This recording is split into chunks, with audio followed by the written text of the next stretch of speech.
से होलो बियाह तब से बढ़ल हको भौआ गे। जब से होलो बियाह तब से बढ़ल हको भौआ गे।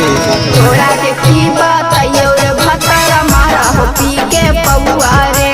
तोरा के की बताइयो रे भतरा मारा हो पी के पौआ रे। लागो हो छौवे महीना में छौरी खेलाई लेमी बौआ गे। लागो हो छौवे महीना में छौरी खेलाई लेमी बौआ गे। तोरा के की बताइयो रे भतरा मारा हो पी के पौआ रे।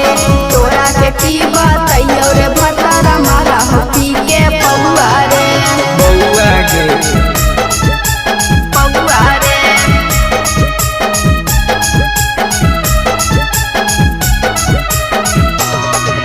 खेलाई लेमी बौआ गे।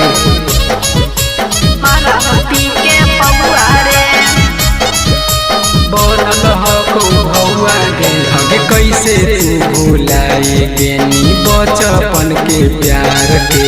हमर दोस्त नहीं हो छौरा दोस्त हो परिवार के। अगे कैसे तू भुलाई गेनी बचपन के प्यार के। हमर दोस्त नहीं हो छौरा दोस्त हो परिवार के।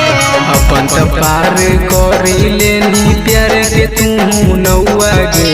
अपन त पार करी लेनी प्यार के छौरी नौआ गे। तोरा के की बताइयो रे भतरा मारा हो पी के पौआ रे। तोरा के की बताइयो रे भतरा मारा हो पी के पौआ रे। बौआ गे पौआ रे।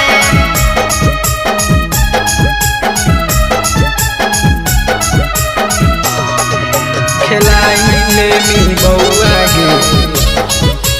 मारा हो पी के पौआ रे। बढ़ल हको भौआ गे।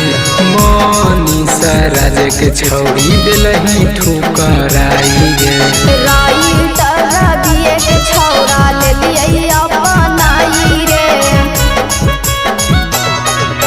मनीषा राज के छौरी दिलही ठुकराई गे। गोलू दीवाना के छौरा ले लिये अपनाई रे। खूबे त रात में सुन गे छौरी उड़ावत होतौ कौआ गे।